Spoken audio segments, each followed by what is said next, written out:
Well, hello, my valued listeners, and welcome back to another episode of Living in Your Power.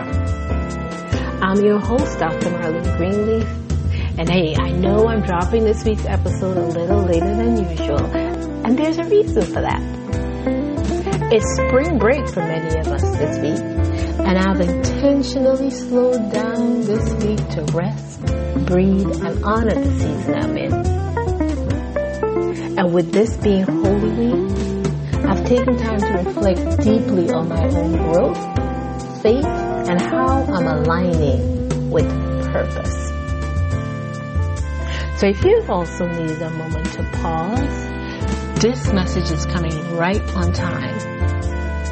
So let's talk about what it means to turn the soil and prepare our lives for the transformation we've been praying for. Yes, we're in week 2 already of our April series, Awakening Your Purpose, Planting Seeds for Intentional Living. Now, last week we started with clearing the weeds and letting go of what no longer serves us. This week, we're moving into the next part of the growth process, and it's called turning the soil, aligning with who you really are. Before we can plant new seeds in your life, you've got to prepare the ground. And in our case, that ground is our values, our identity, and our alignment with purpose. So let's get into it. Why, you may ask, is turning the soil matters? Now, if you've ever gardened, you will know this, that before you plant, you have to turn the soil. It's the process of loosening the dirt, breaking up clumps, and bringing fresh nutrients to the surface. Why, you may ask? Because even good soil can get compacted over time. Even rich ground can lose its ability to support growth if it's never stirred. And we're no different. Listen, life can harden us, responsibilities pile up, trauma gets buried, and the pace of life keeps us from checking in with our true values. So today, I want to invite you to turn your own soil, to stir your inner growth, and get honest about where you are and who you are becoming.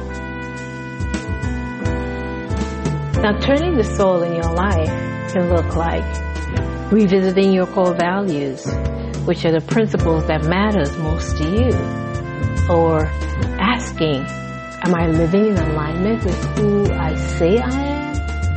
And also checking, are my decisions being driven by fear or by purpose? So let me get personal, because I've been doing this myself, and recently I asked myself, what do I truly believe about the season I'm in?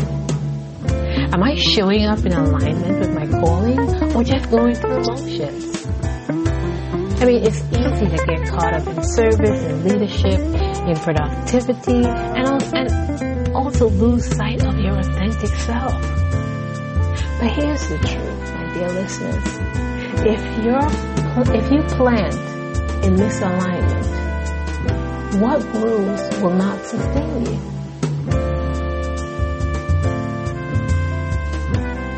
I'm going to say that again. If you plant in misalignment, what grows will not sustain you. So let's talk now about faith, alignment, and self-leadership. Let's bring faith into this. When we talk about turning the soil, we're really talking about letting God prepare our hearts. It's surrendering the hardened places. It's breaking up what's becoming stuck. And it's saying, God, show me what I've been ignoring. Shine light into what needs to shift. This is also where self-leadership comes in. You can't wait on someone else to tell you who you are, because you can't outsource alignment. Your journey requires you to take responsibility for where your roots go. So this week,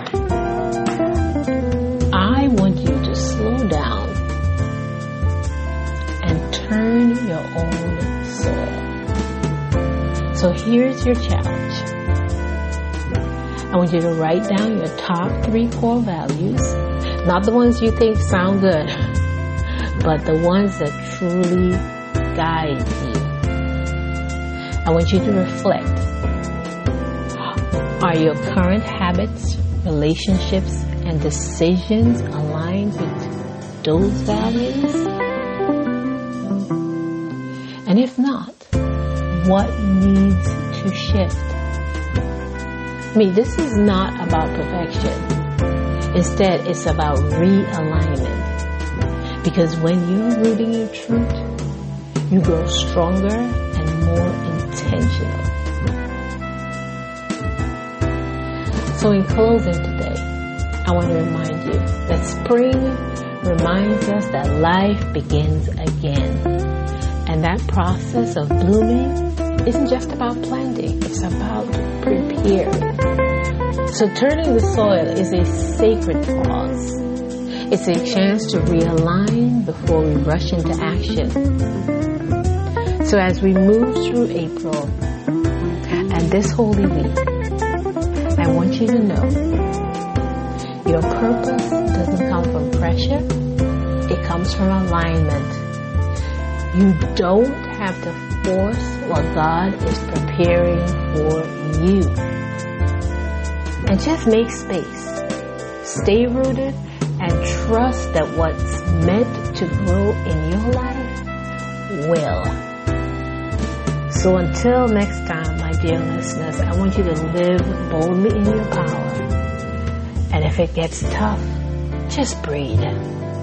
You still got the strength to rise. So let's keep growing on purpose and keep living in your power.